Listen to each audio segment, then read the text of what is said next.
I am Araceli, a wealth advisor, real estate investor in the United States and Canada, and creator of Wealthy Women in Real Estate.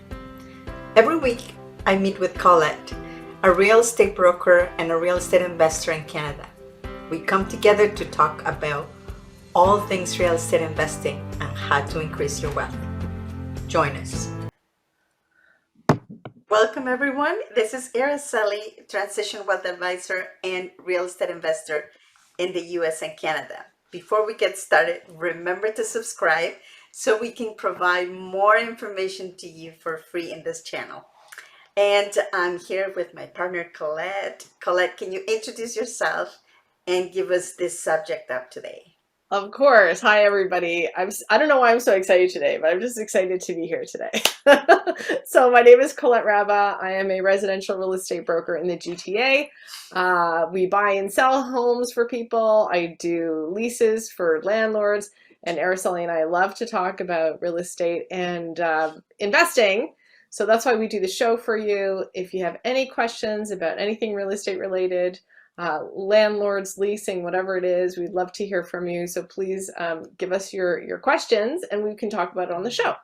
So today we are going to talk about the 4 things you should do before you buy a house to really get your finances ready and make sure that you have your goals are set and you're ready to buy, because not everybody's like, yeah, I want to buy a house.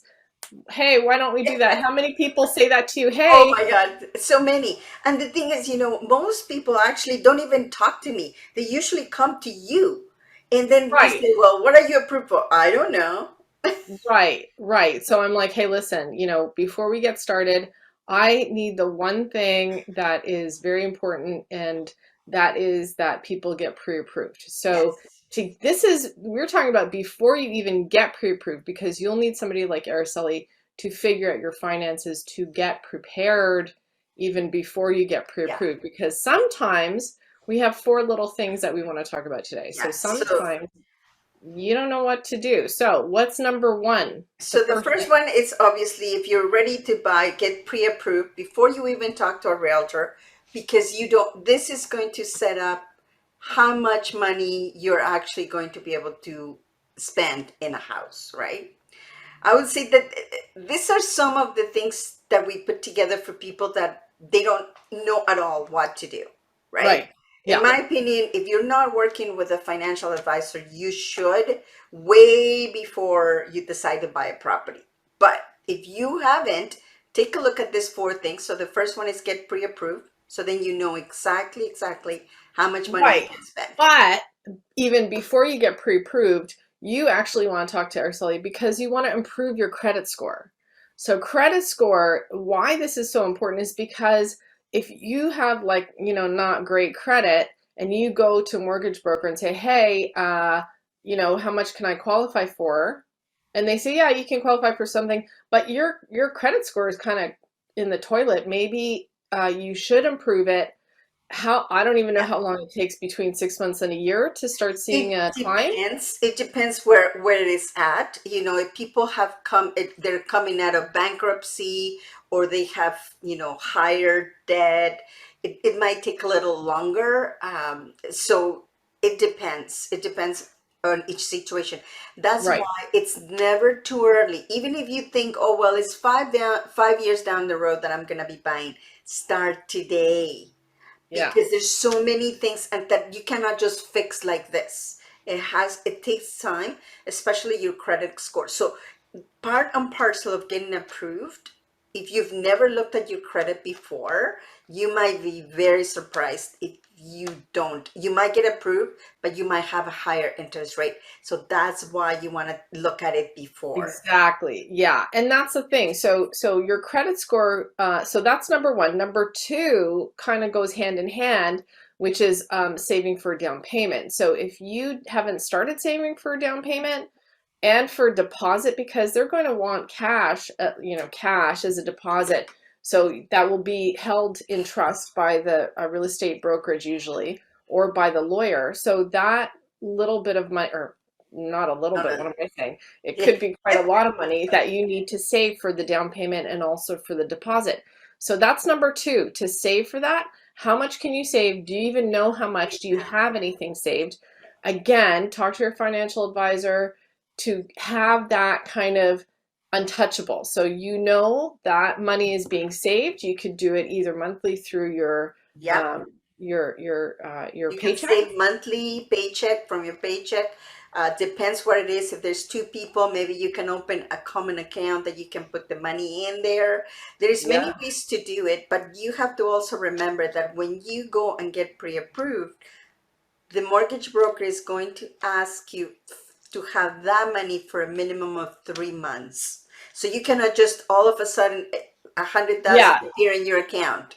Right. It Yeah. can't be like The that. You bank of have, mom and dad. That's some people don't well, have that. exactly. If you don't have the bank of mom and dad, then you need to have or need to have a proof of where that money is coming from. If it's Right. coming from your registered accounts, you have to show that your registered account is there for longer than 3 months before you can access those funds. So that's one of the things, and that's why getting ahead of the game, like years if you can, it's better than just, oh my God, I want to buy a house. And now you have to prove all of these things. So that's Right. number two. So number three is, oh yeah, did we skip one? No, Well, actually, say for the down it might payment, not be in order. I know.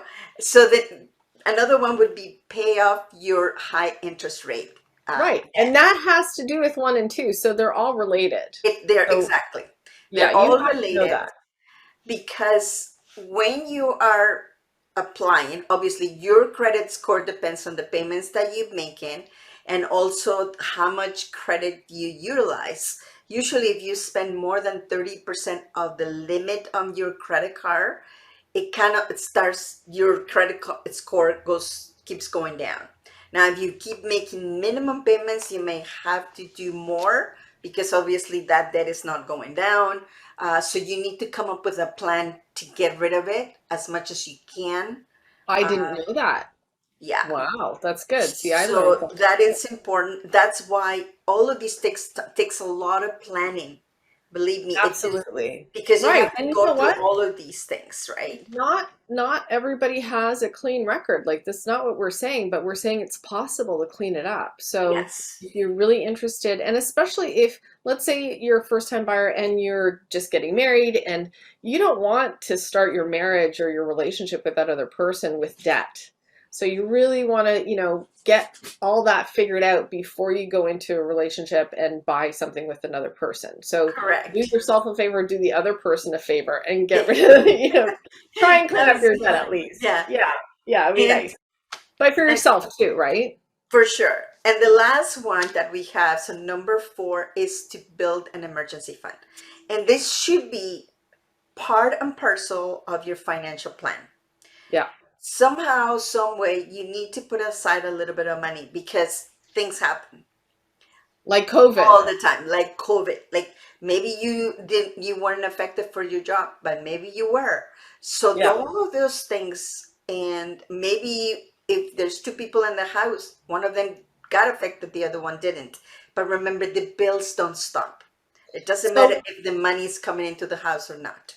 what do you require? Like, what's your ideal? How many months in advance should they have as a nest egg to have savings? Ideally would be between 3 to 6 months. Depends of how much money you make.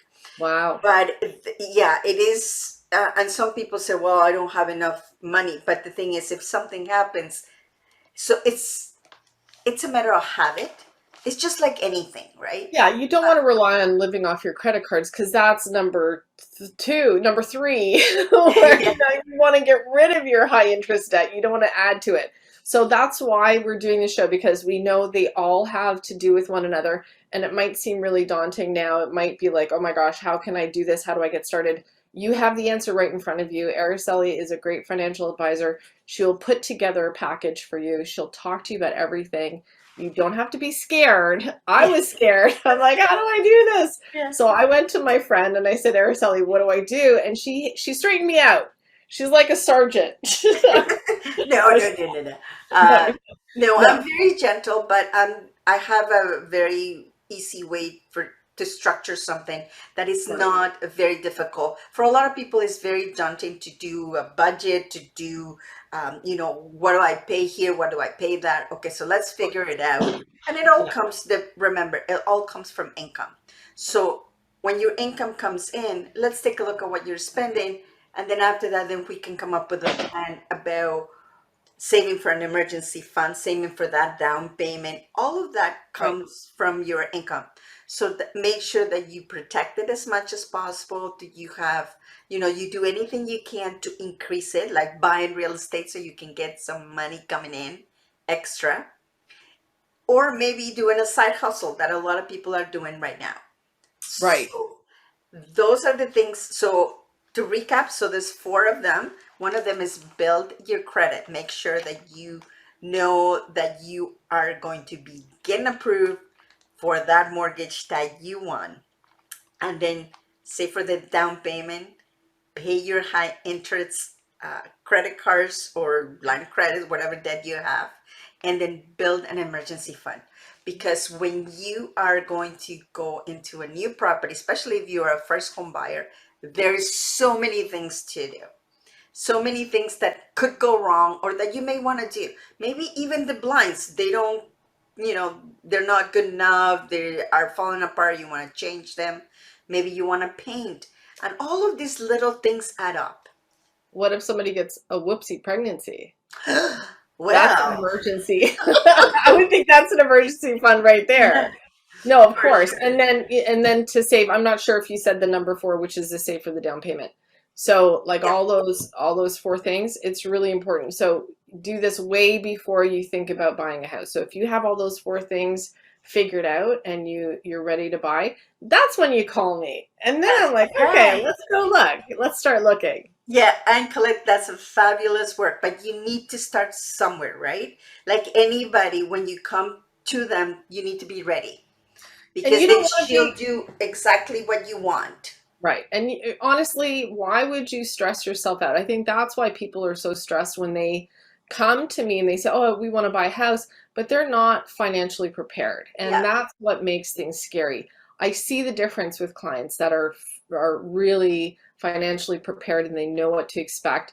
They have not just what we talked about with the down payment and a deposit and figuring out their emergency fund, but also at the end of the day to say, I have a little bit of wiggle room, so yeah, I'm comfortable. If I have to make a higher offer, I can. And this is, how much I can spend. And this is a little bit more because I need to do a renovation or something like that. That's the emergency fund. So it's all exactly. working together. They're Yeah, all together to keep you the most confident when you're ready to buy. yeah. So just remember that the best thing that you can do is prepare, prepare, and prepare. So Yes, that's that's the right. best thing. And So thank use you, your Colette. professionals. I We're know. professionals. We're here for you. Yeah, that's right. So thank you, Yeah. Colette, for doing this show with me and Awesome. helping us understand more how your clients can get better results. And thank you, everybody, for joining us. Yeah, we'll see you at the next one. Bye. Thank you for being here on the show. Please remember to subscribe and hit the notification bell to get notified when there are more shows available. And if you would like to have more information on how to start investing in real estate, please visit my website at www.aracelihernandez.com. Thank you.